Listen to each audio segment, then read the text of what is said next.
Thank you, Josh. Ah, yeah, it's good to be here. Hi, everybody.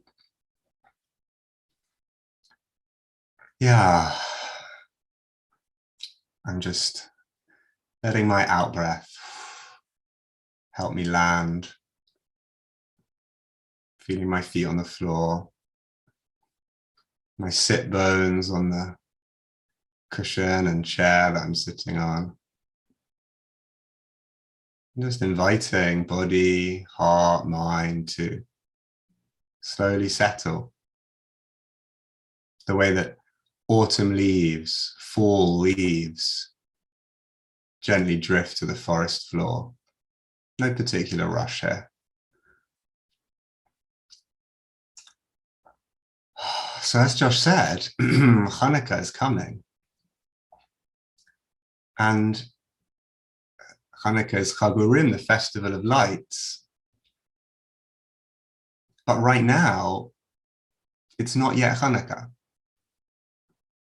And in the Hanukkah story, this period before the miracle of lights is a period of darkness, of desecration, of deep challenge. We know the story of Hanukkah. If we know it, we know that it ends beautifully, luminously.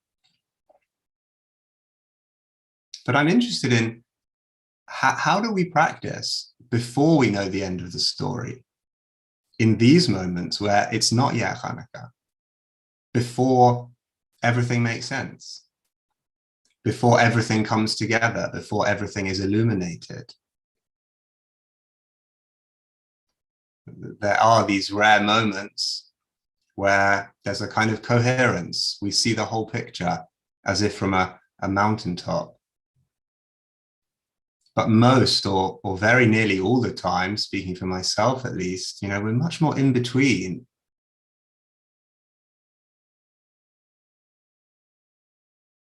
We might feel trapped, as Yosef does in this week's Torah portion, Parsha Vayeshev. Multiple times he's trapped in a pit at the beginning of the portion and in a prison at the end.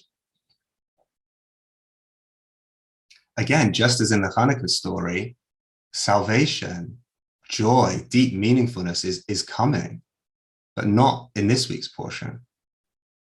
And he doesn't know that yet. So what do we do in the meantime? How do we stay steady and intact before it all makes sense? Open enough to receive the clarity when it graces ourselves. There's this quote from Pema Chodron, Jewish Buddhist meditation teacher, born Jewish, then Buddhist meditation teacher. And she says, life is a good teacher and a good friend.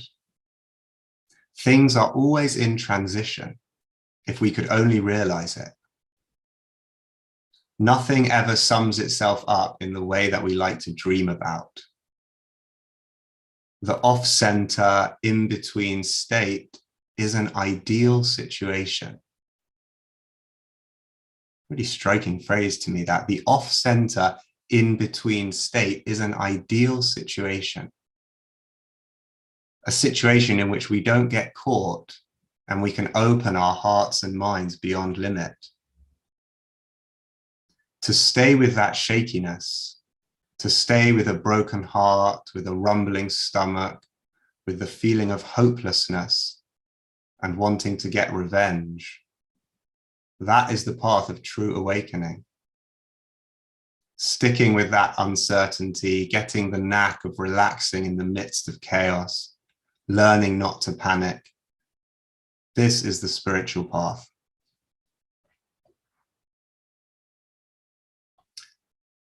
We could say that this is all of the spiritual life, how to be with the mystery, the unknown, the darkness before the light of Hanukkah arrives.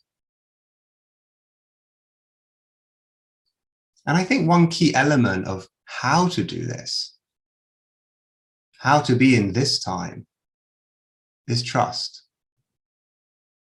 Mindfulness practice teaches us this too, that without needing all the answers, without needing a complete picture or explanation, much as we want that, understandably, even before it arrives, we can find something basic in our experience to rest in, to lean into. For example, and you can just try this out as I say them, maybe the sensations of the hands, just to turn attention to the physical sensations in the hands, tingling, throbbing, warmth or coolness. Or maybe it's the sensations of the feet, in contact with the floor perhaps, with socks or tights or the air in the room.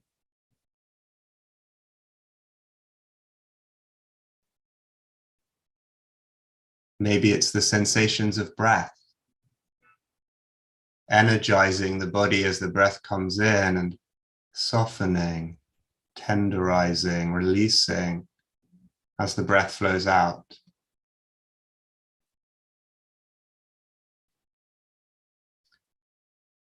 We're just looking for some relatively available part of experience, something that's palpable, that's not too difficult to feel, that you can rest attention in, that you can turn toward, that's somewhat reliable, that you can trust. Not so much in a big intellectual way, but trusting in the sense of just turning into, resting in here and now, giving attention toward. It may be a different physical sensation. The back of the neck, an elbow, the sounds around you.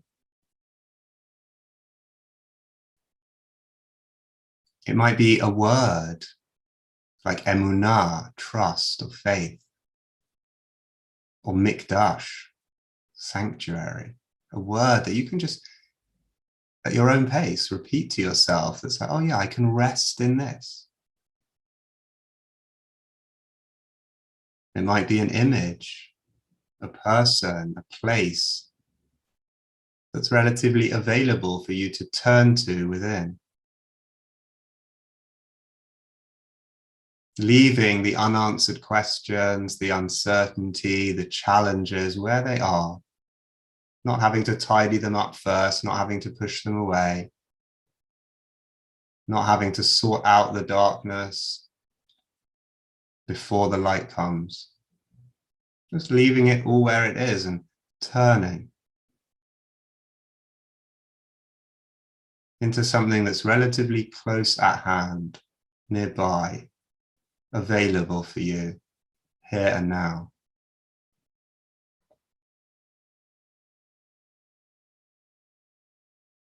I find my eyes closing, my chin coming towards my chest, opening up the back of the neck.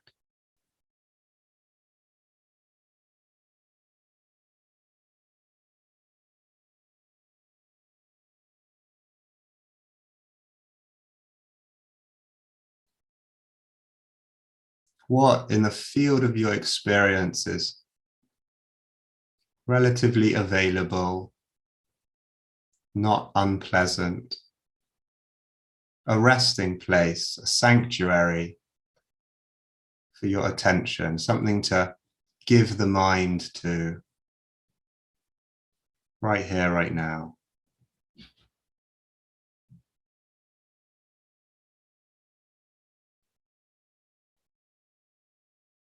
Leaning into, lingering with.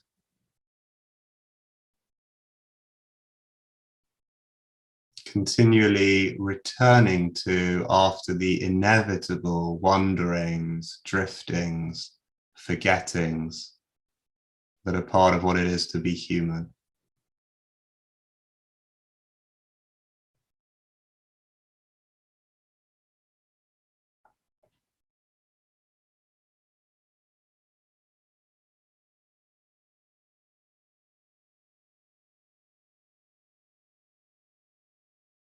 And there's a deliberateness here, a gvura, strength, because other things will tug, will call for attention, will, in one of a million different ways, make it seem like first you have to sort this out, and only then can you turn into your place of trust, your sanctuary, your resting place for attention.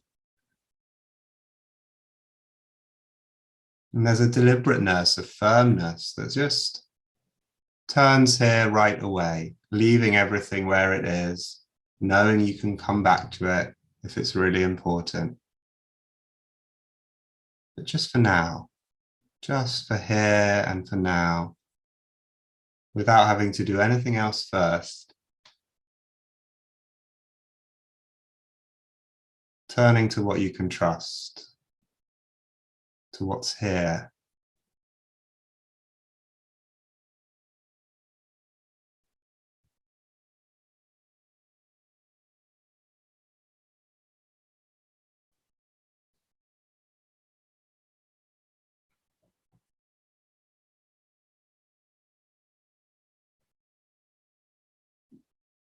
It moves me that the word emunah, trust, has the same root as omanut, art or craft. Because having something to trust is not just a given, it's something that we craft, we cultivate it, we grow the sense of trustworthiness by repeatedly turning attention to what at the beginning may be just a glimmer. It may not be very much at all at first, but by repeatedly turning here,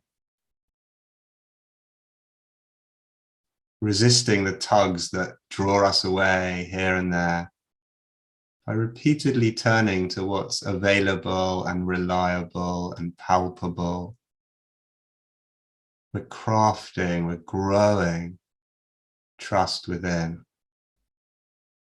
the art of emunah.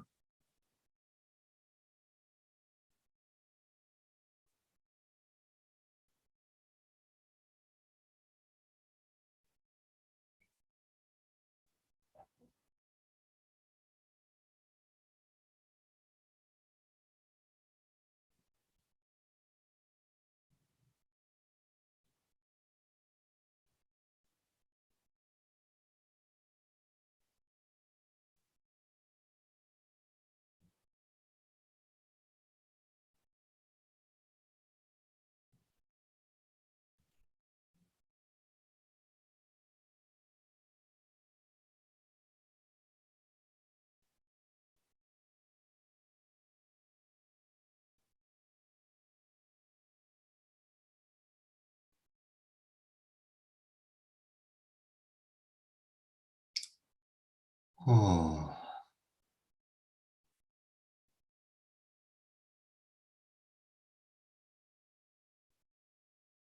the kind of permission we give ourselves not to have to solve any problems right now.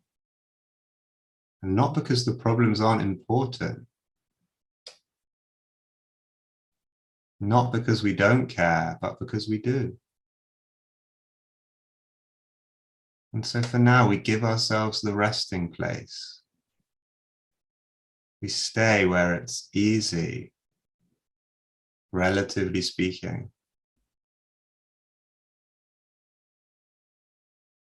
We don't have to go over there or there.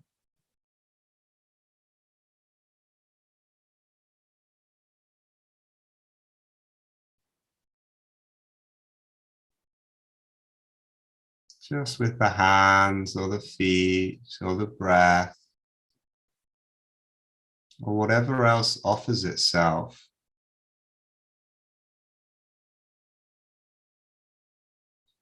Whatever else says, yes, try trusting this. Try trusting me.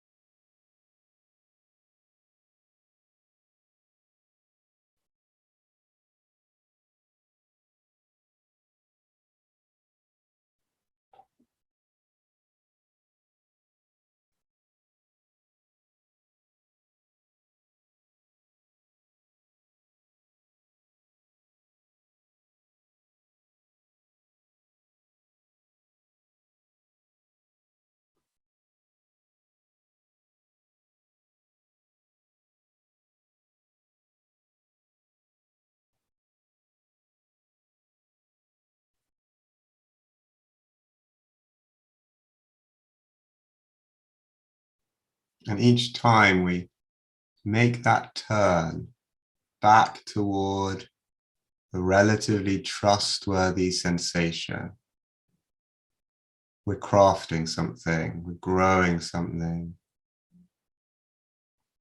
little bit by bit.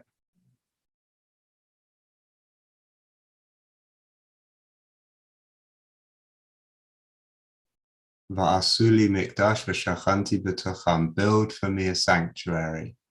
That's what we're doing with our attention, with the choices we make moment by moment, choosing what is sacred, what is trustworthy, what is here.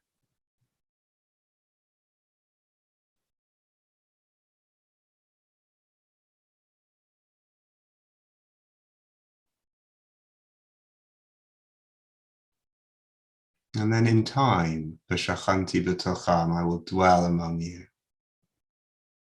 As the verse continues, first we build a sanctuary.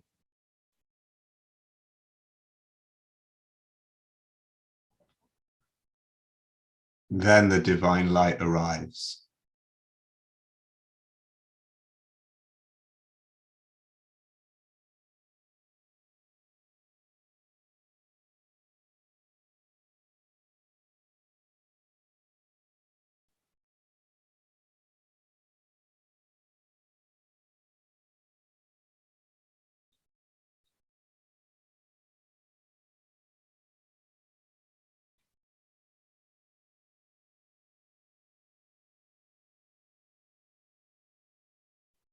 There's a Chinese proverb which communicates the same message. Keep a green branch alive in your heart, and then the singing bird will come.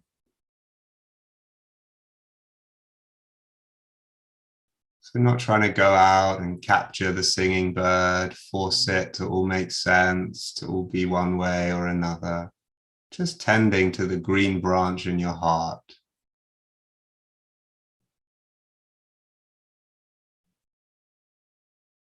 The place that is available for you to tend to.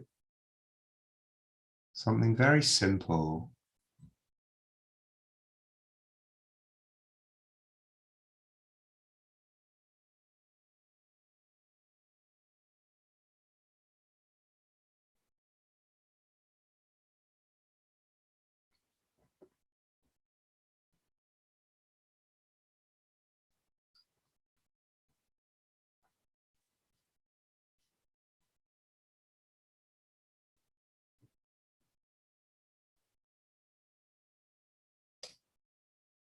Again and again, I'm just turning attention back to, for me, it's a simple physical sensation.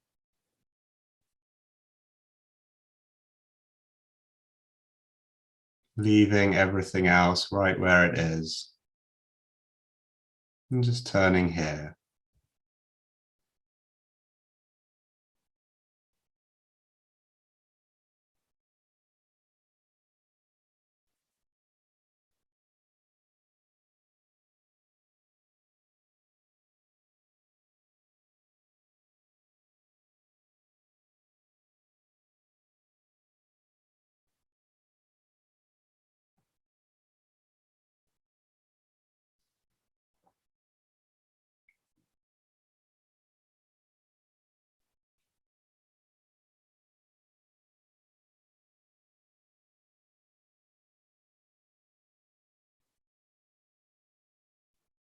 It's a kind of preparation for the grace, the chen of Hanukkah.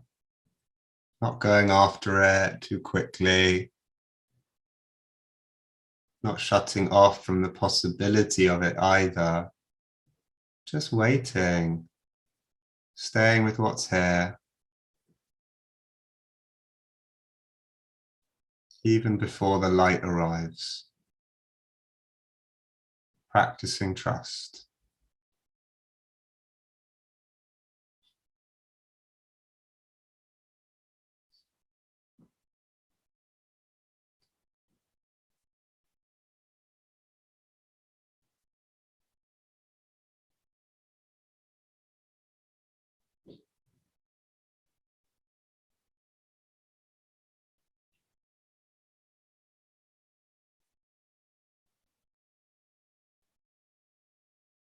Perhaps the darkness that precedes Hanukkah, like the darkness that Yosef finds himself in this week, is, to use Vanessa Kaur's phrase, more like the darkness of the womb than the darkness of the tomb. It's a precursor to something. Something is coming, even though it's not here yet.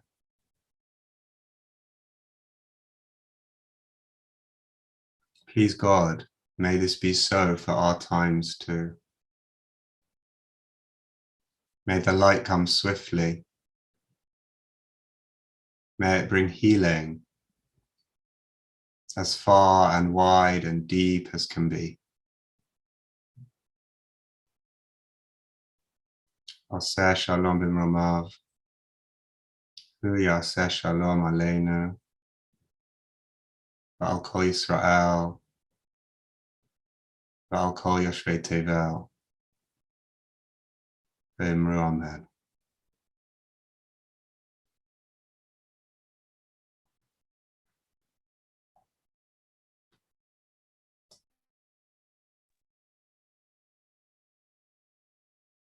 Thanks, Zach.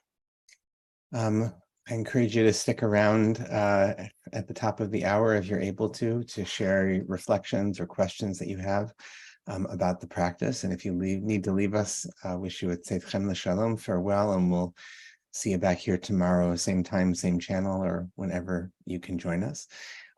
Before then, though, we want to offer an opportunity for those who are saying Kaddish to do so, remembering, honoring the memory of loved ones or others today. And if you'd like to, in the chat, enter the name of anyone that you are carrying in heart or mind today as we say Kaddish, and we'll put the text, Chet, who's been, as so frequently, staffing the tech here ably, puts up the text of Kaddish, and if you'd like to, you're welcome to unmute and join me in reciting the Mourner's Kaddish.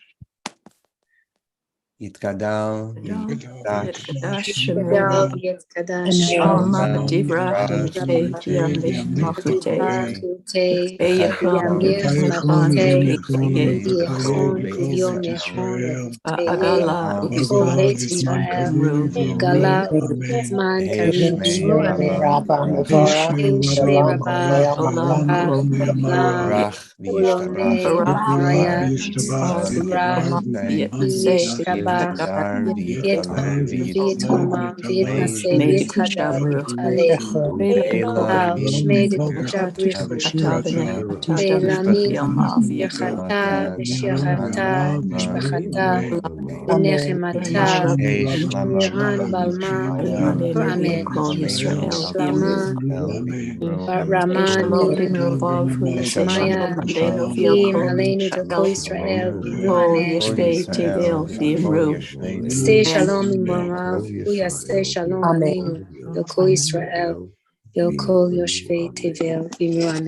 Amen. Amen.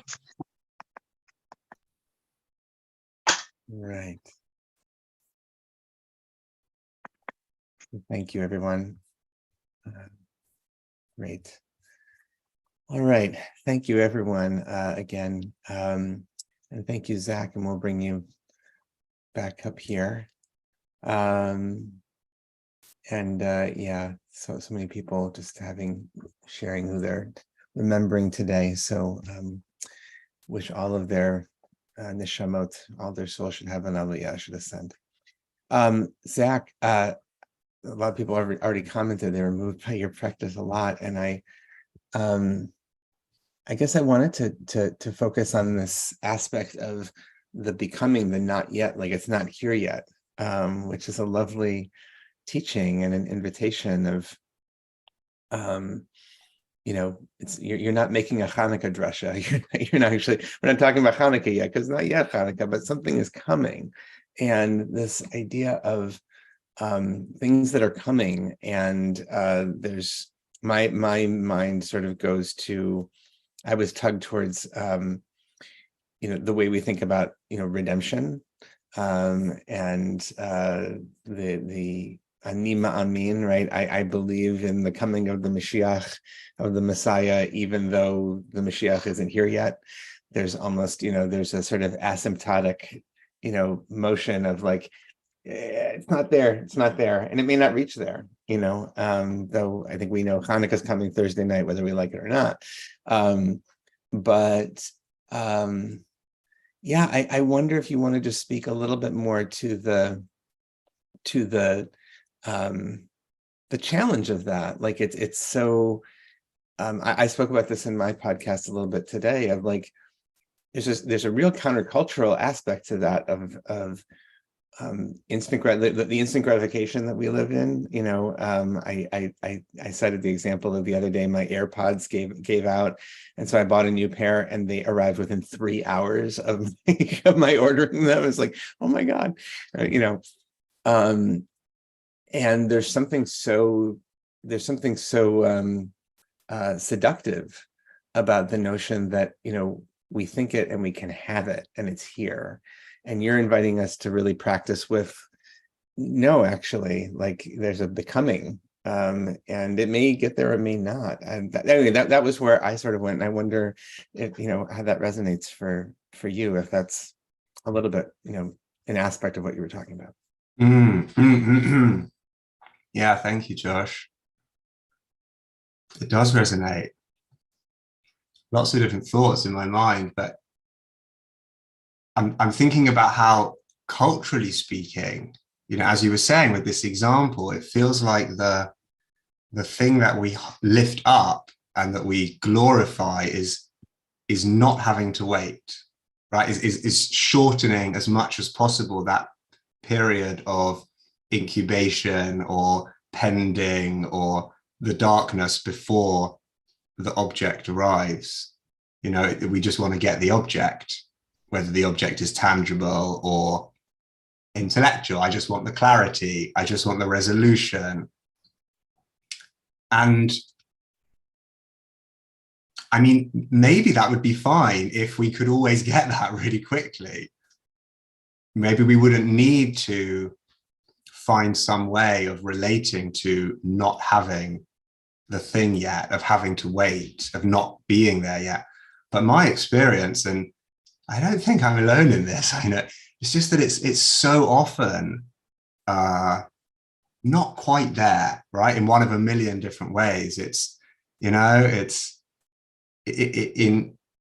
countless ways, I'm waiting for the AirPods to arrive. They haven't quite got here yet.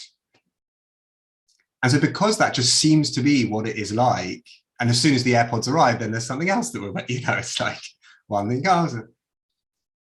But because that seems to be what it's like, I think we really benefit from some way of ensouling, of dignifying the in-between periods, that they're not just like things we need to grit our teeth and get through. They're also part of it.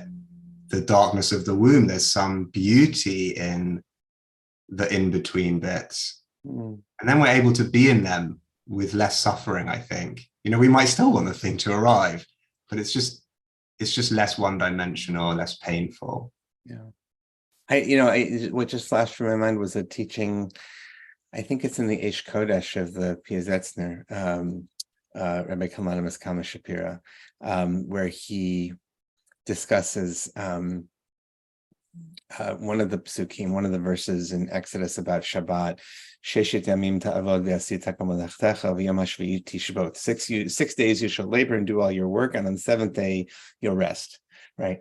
And that we might read that as saying that the seventh day is where all the holiness is, but in fact the verse is coming to say, no, part of the Kedusha, the holiness is actually in the other 6 days of the week, right? That there is, you shouldn't negate the holiness of those other 6 days. It's the combination of work and rest together, right? That Shabbos needs the rest of the week, and the rest of the week needs Shabbat.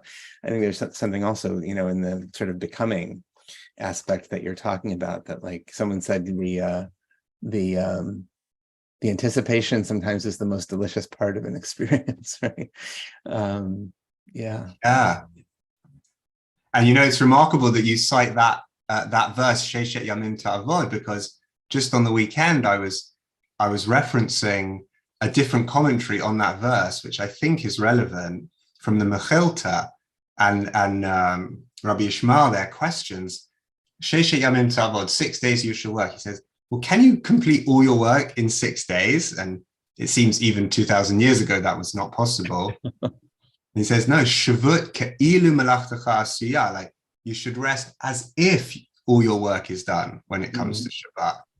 And I think, these moments of trust, these moments of turning to what's reliable and available, we don't have to wait for all the tasks that are assembled around us to be complete before we can have that kind of inner Shabbat. We can do it.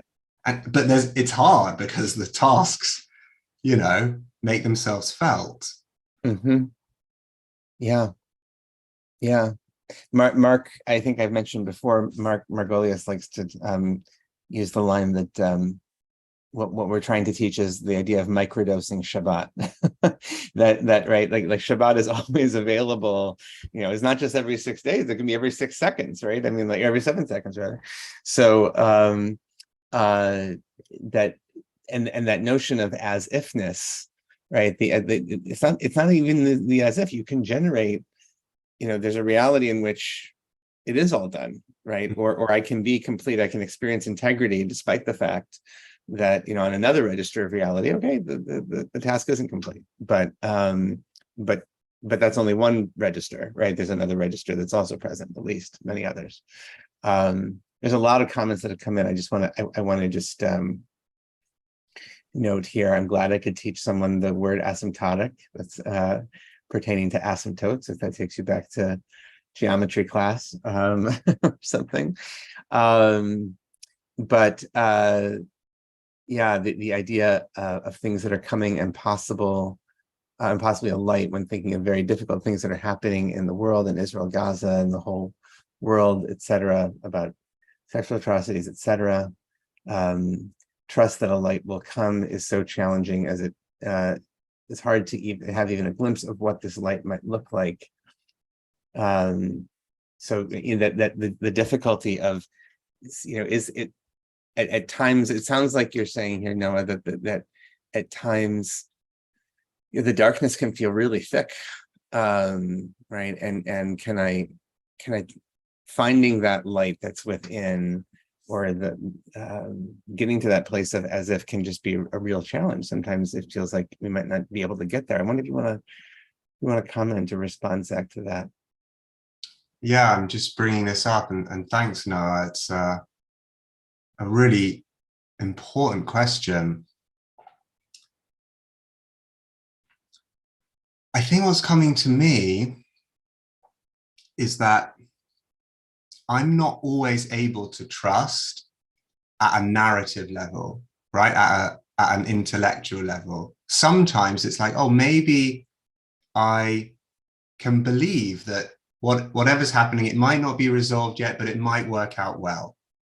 But sometimes, as you say, so importantly, at the level of ideas and words and explanations, I really don't know where the light is coming from. I don't know how this is all going to piece together. The only ways I'm able to tell the story are all very painful.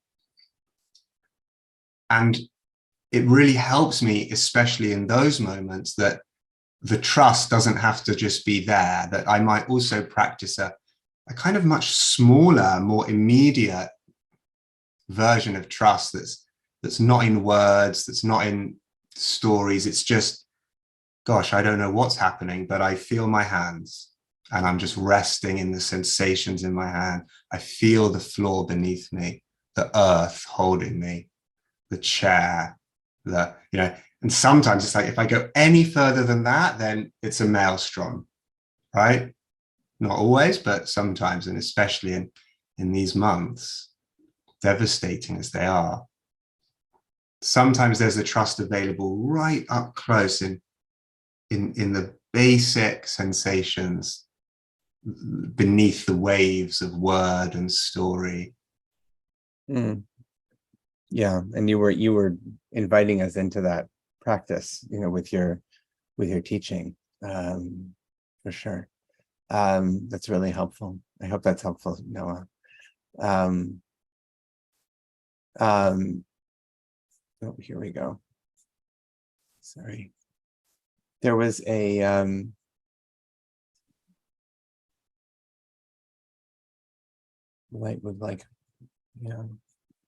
there's a question from Mir here about how does prayer, or how, in parentheses, does prayer fit in with this experience of being in the darkness and not knowing what will happen and when?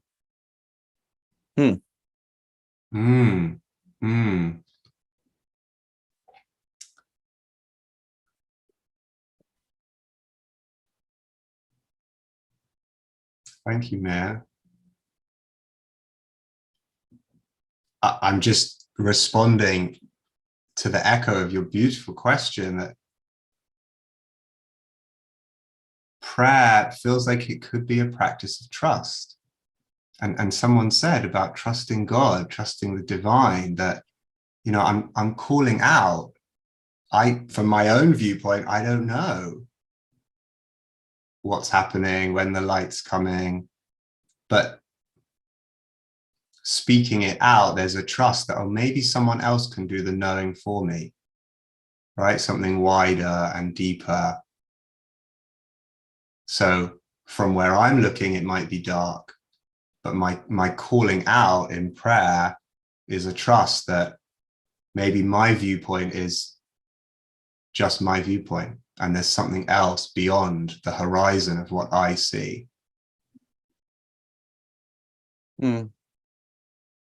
I think, and I think, all of us have different experiences of prayer and what tefillah means for us, and there's different types, obviously, different practices, and I think there's also, in my experience, for me personally, sometimes there's great comfort and great trust in the the continuity of, like, there's an anchor that prayer can, for me, be an anchor, being one who knows the words of, the ritualized words of prayer. I can find, a lot of stability in that, and not have to necessarily get caught on the meaning of, do I deeply inhabit the meaning of every word that I'm saying?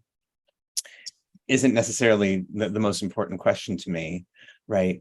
As much as sometimes it is, but sometimes it can just be knowing that this is a practice that, my ancestors and I have continued to do, right? In moments of crisis, in moments of min hametza karatiya, from places of narrowness and darkness and constriction that we call out, and that can generate its own expansiveness in doing so. I found that to be helpful personally. So, yeah, there's okay, a lot of other comments are coming in here too. I think it's also just really interesting, Zach, just one other thing that comes up for me is the notion of, I almost think that what I heard you inviting us into was just a practice of trusting, and that, I've, in my career as a teacher and educator, facilitator, and going back to being an orchestra conductor, that like, what I found about trust is like this real conundrum of trust is that in order for trust to exist, someone has to start trusting. Right? It's almost like there's this leap, it's a leap of faith, but it's like, I'm going to deposit trust here. And that can be really, really hard. And for good reason, we can be distrustful. And yet in order for, a trusting environment to start to flower, somebody has to plant the seed, somebody has to be willing to put it in. And so even just, can I trust that, my hands are here, or the sensation of my body, like even just that can be a profound thing, right? At a moment when we feel like trust is really missing and lacking. That's sometimes that's a little what I heard from you as well. Yeah, Nachshon, the truster. Yeah, that's really good.